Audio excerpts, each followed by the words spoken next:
One text message. 12 words. That's all it took for my husband to lose everything.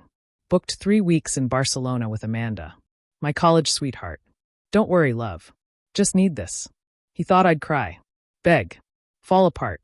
Instead, I smiled, helped him pack his bags, and planned the most devastating revenge a betrayed wife has ever executed.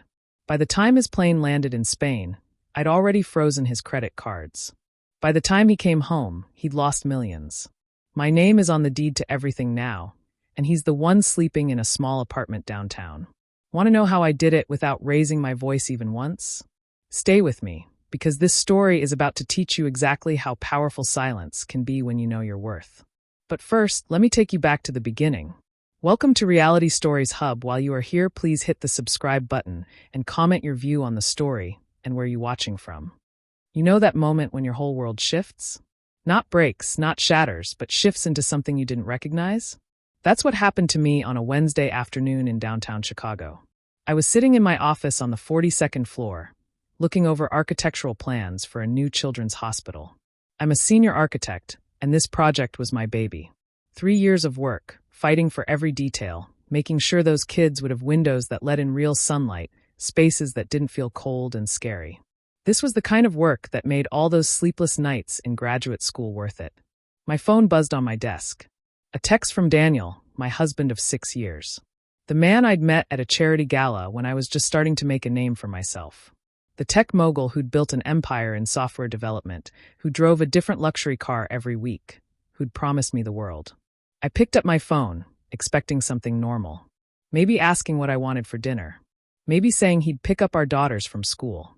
Instead, I read, booked 3 weeks in Barcelona with Amanda. My college sweetheart. Don't worry, love. Just need this. I stared at those words. Read them twice. Then 3 times. Then I put my phone face down on my desk and looked out at the Chicago skyline, at the lake stretching out like a gray mirror under the cloudy sky. Amanda. I knew exactly who she was. The blonde girl from his university days. The one his parents still talked about at Thanksgiving like she was some kind of saint. The one from the right family, the right background. Not like me, the girl from the South Side who'd worked 3 jobs to pay for college, who'd fought for every opportunity one ever got. My assistant knocked on my door, asking if I needed anything. I told her I was fine. My voice came out steady, calm, normal. But inside, something was changing. Something was crystallizing. Daniel expected me to panic. He expected me to call him crying, begging him not to go, making a scene. He wanted the drama.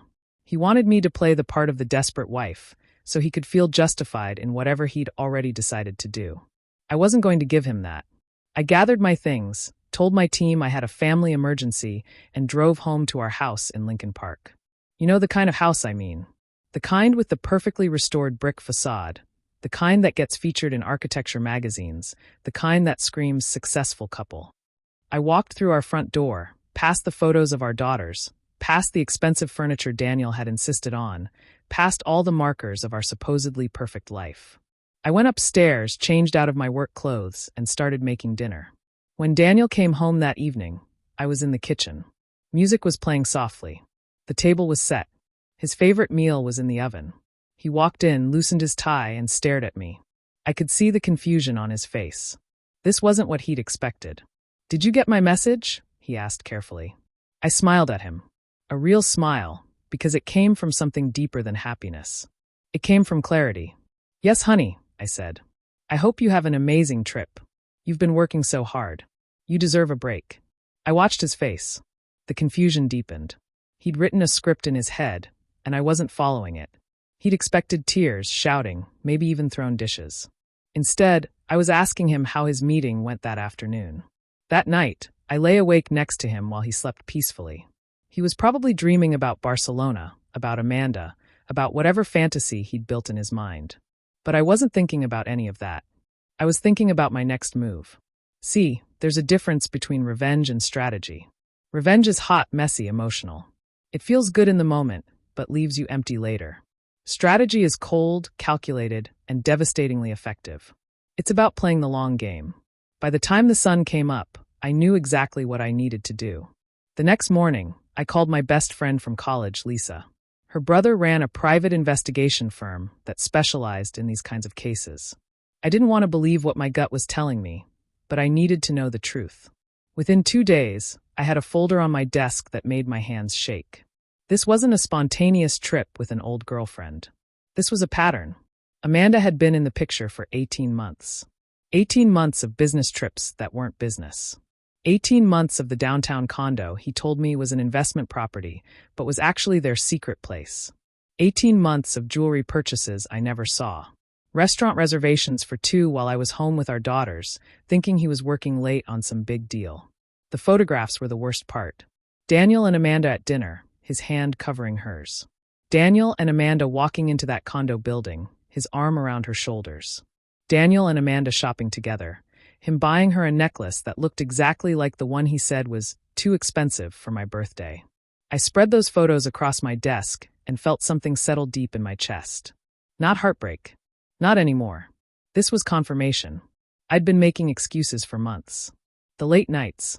The distracted conversations. The way he looked through me instead of at me. I'd ignored it all because I was busy. Busy with my career, busy with our daughters, busy maintaining the image of our perfect life. But I wasn't going to ignore it anymore. I pulled out every financial document I could find. Bank statements, investment accounts, property deeds, business contracts. Daniel had made one critical mistake when we got married. He was arrogant, so confident in himself and his world that he'd put my name on everything. Joint bank accounts, joint property ownership, equal partnership in several of his business ventures. He'd done it to show his friends how modern and progressive he was, how he treated his wife as a true partner. And then there was the prenuptial agreement. His lawyers had insisted on it, of course. I remembered signing it, young and in love, thinking it would never matter. But I pulled it out now and read it carefully, word by word, line by line.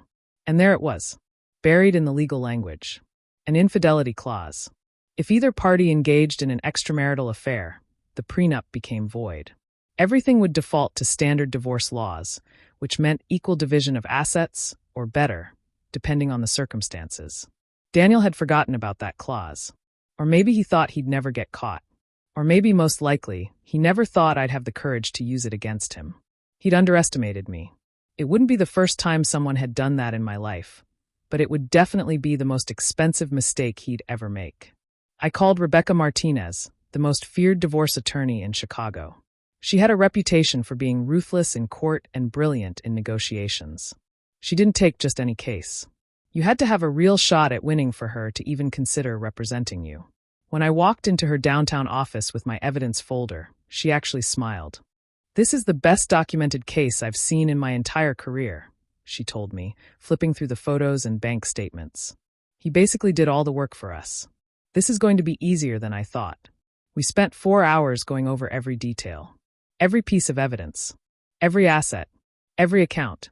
By the time I left her office, I had a strategy that would protect me, protect my daughters, and make sure Daniel understood exactly what he'd thrown away. The next 2 weeks were surreal. Daniel was busy preparing for his Barcelona trip, completely unaware of the storm that was building. He bought new clothes. He made restaurant reservations. He talked about visiting the Sagrada Familia and walking down Los Ramblas like this was a legitimate vacation. I helped him pack. I smiled and nodded and played the role of the supportive wife one last time. My sister called me every single day, furious on my behalf. "How are you so calm?" she kept asking.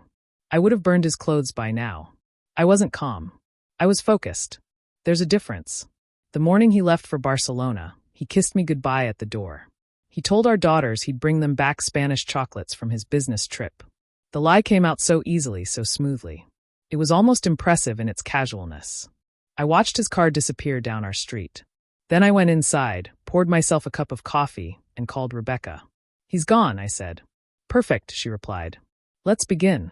Day 4 of his Barcelona adventure, Daniel was served divorce papers at his hotel.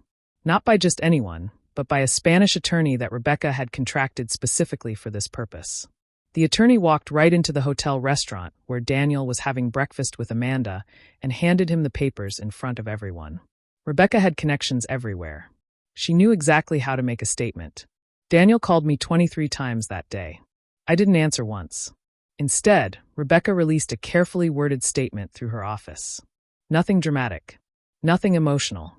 Just a simple announcement that I was filing for divorce due to irreconcilable differences and requesting privacy during this difficult time. But Rebecca made sure that statement reached every place it needed to go. Every business journal. Every social media platform where our friends and colleagues would see it. Every news outlet that covered the tech industry. By sunset in Chicago, everyone knew. His business partners knew. His family knew. His mother called me. I let it go to voicemail. Then I listened to it later. She was crying, apologizing, saying she'd raised him better than this. Then I made my financial moves. With Rebecca's guidance and full legal authority, I froze our joint accounts pending the divorce proceedings. I canceled the credit cards that had both our names. I had the locks changed on our house with police present to document everything legally. I had his belongings packed by a professional service and delivered to his office with a complete inventory list. Every single action was documented. Every single action was legal. Every single action was absolutely airtight. And then something beautiful happened. Daniel's credit card stopped working in Barcelona. Suddenly, his romantic European getaway became significantly less romantic. He had to call his accountant, who had to explain that his wife had legally restricted access to marital funds pending divorce proceedings.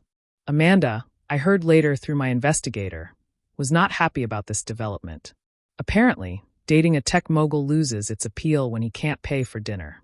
Daniel flew home 5 days early.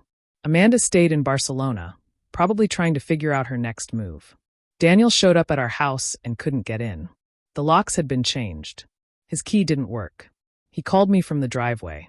I could hear the anger in his voice, but also something else.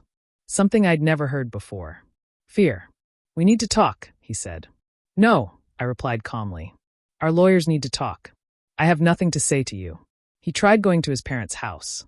His mother, the same woman who'd spent 6 years making subtle comments about my hair, my family, my background, turned him away at the door. 3 weeks after Daniel returned from Barcelona, we met at Rebecca's office.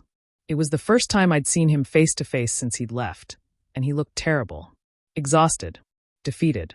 Smaller somehow, like someone had let the air out of him. I looked powerful. I'd gotten my hair done at the salon I'd been going to since before I met him. I wore my favorite suit, the deep blue one that always made me feel invincible. I walked into that conference room with my head high and my evidence folder under my arm. Daniel tried to talk to me before the lawyers started.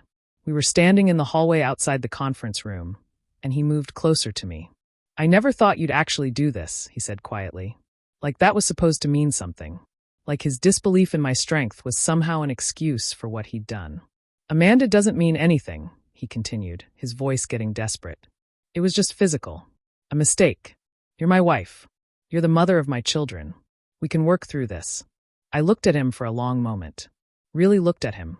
Saw him clearly for maybe the first time in years. "I'm not something you broke, Daniel," I said. "I'm someone you betrayed. There's a huge difference. And if you can't understand that, then you never really knew me at all." His face crumpled, but I walked past him into the conference room. The settlement negotiations took 4 months. For long months of meetings, paperwork, and legal maneuvering. But Rebecca was worth every penny. The infidelity clause voided the prenup, exactly like she'd said it would. Community property laws meant I was entitled to half of everything acquired during our marriage. But Daniel had been sloppy and arrogant.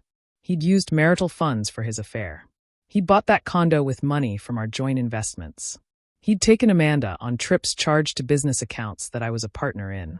Every dollar he'd spent on his mistress became evidence of financial misconduct. Rebecca argued that his behavior showed a pattern of deception and misuse of marital assets. The judge agreed. By the time everything was finalized, I walked away with 65% of our marital assets. The house, primary custody of our daughters, and my dignity intact. Daniel tried everything. He begged. He cried. He had his lawyers argue that I was being unreasonable, vindictive, cruel. But the evidence was overwhelming.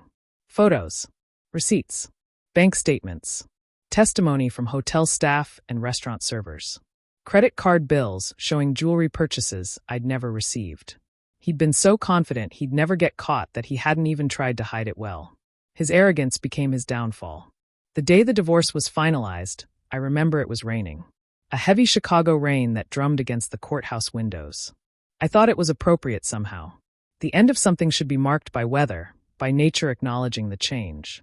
I walked out of that courthouse a single woman, financially secure, free. Daniel walked out significantly poorer and facing some serious questions from his business partners and investors about his judgment and character. Turns out, people who make bad decisions in their personal lives make people nervous about their business decisions too. My daughters asked me a lot of questions during this time. They were 7 and 9, old enough to know something was wrong, but not old enough to understand everything.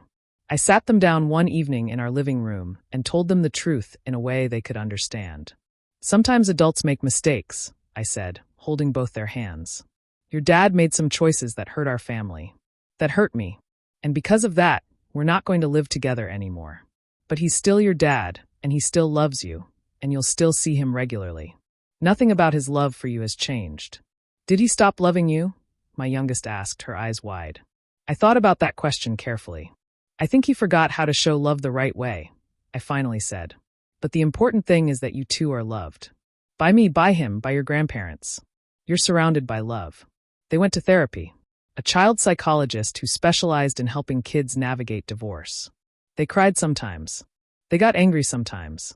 But they weren't broken. They were resilient, just like their mother. And they were watching how I handled this. Watching how I picked myself up. Watching how I refused to let this destroy me. I was teaching them something important without even meaning to. I was teaching them that you don't have to accept being treated poorly. That you can love someone and still leave them. That your worth isn't determined by whether someone else can see it. 3 months after the divorce was finalized, I got promoted. Senior architect to principal architect. It came with a significant raise, more responsibility, and my name on the door. My boss told me later that the way I'd handled my personal crisis, while maintaining my professional excellence, had shown them exactly the kind of leadership they valued. You never missed a deadline, she said. Never let your personal life affect the quality of your work. That's remarkable. I didn't tell her that the work had saved me. That focusing on those hospital plans, on creating something beautiful and functional for sick children, had given me a reason to get up every morning when everything else felt like it was falling apart. The children's hospital opened 8 months later. I stood at the ribbon-cutting ceremony, watching sunlight stream through the windows I'd fought so hard for, and I felt something I hadn't felt in a long time. Pride. Pure, uncomplicated pride in what I'd built. I bought a new house about 6 months after the divorce was final. Nothing like the Lincoln Park mansion. This was a townhouse in a quieter neighborhood, closer to my daughter's school. 3 bedrooms, a small backyard, a kitchen that actually felt warm and welcoming. Every piece of furniture I bought was mine. Every paint color I chose was what I wanted, not what some interior designer told me would impress guests. The living room was sage green because I loved it, not because it was trendy.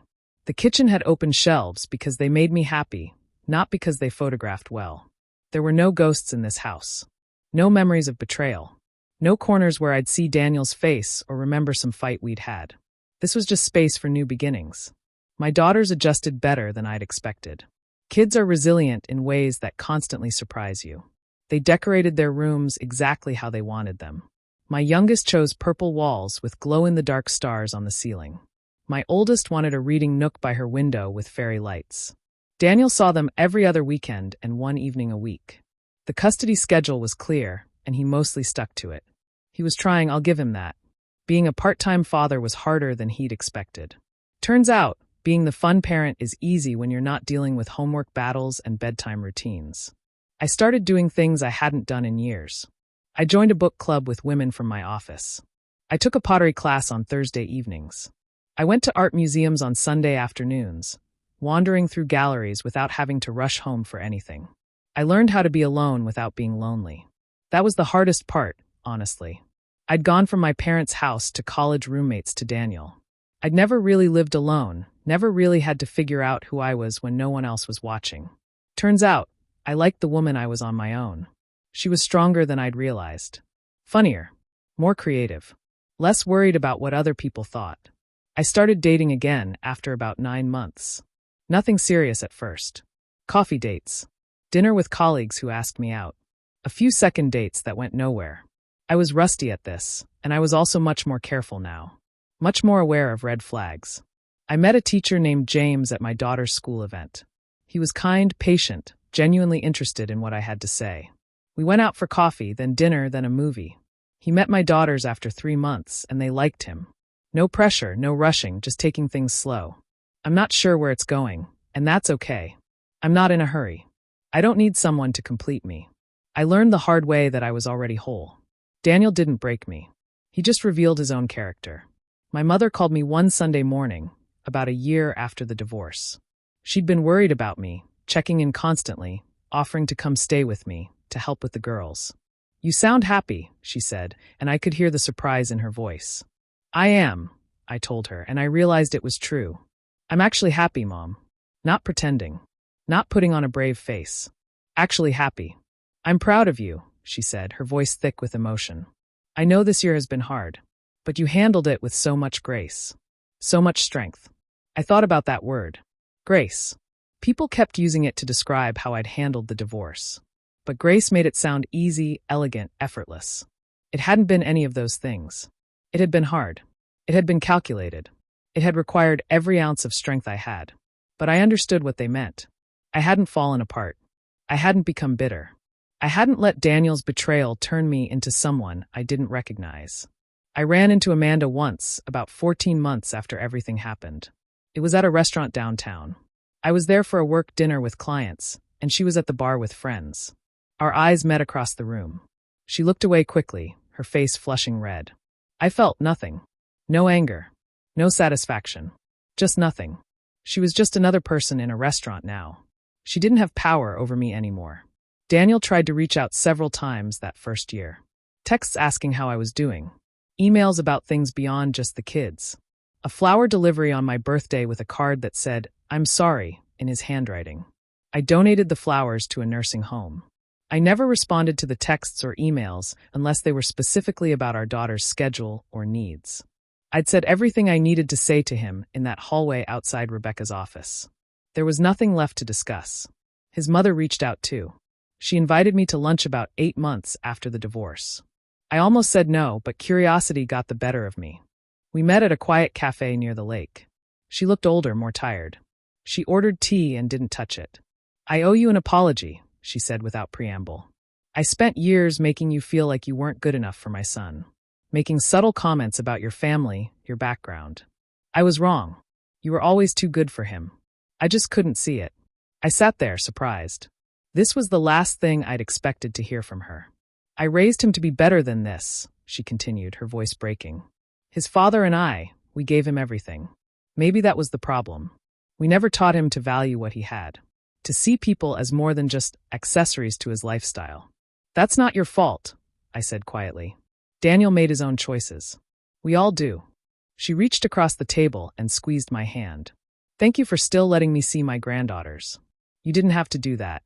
They need their grandmother," I said simply. "And honestly, you've been kinder to me since the divorce than you were the entire time I was married to your son." Last month, something happened that brought everything full circle. I was at my office, working on plans for a new community center on the south side, when my assistant told me someone was here to see me. No appointment. No warning. It was Daniel. He looked different. Not the defeated man from the divorce proceedings. Not the arrogant tech mogul from our marriage. Something in between. He'd aged in the 2 years since I'd last seen him up close. There were lines around his eyes I didn't remember. Gray in his hair at the temples. "I know I shouldn't be here," he said, standing in my doorway. "But I needed to talk to you. Really talk to you. Not through lawyers. Not in front of other people." I considered asking him to leave. But something in his voice made me pause. This wasn't the manipulative Daniel I knew. This was someone who sounded genuinely humble. "You have 5 minutes," I said, gesturing to the chair across from my desk. He sat down, nervous in a way I'd never seen him. Daniel was always confident, always in control. This man looked uncertain. "I've been in therapy," he started. "Individual therapy for the past year. And I've learned a lot about myself. None of it good, really. My therapist helped me see patterns I'd been repeating my whole life. Using people. Taking them for granted. Thinking I was the most important person in any room." I listened without interrupting. "Amanda and I lasted about 3 months after Barcelona," he continued.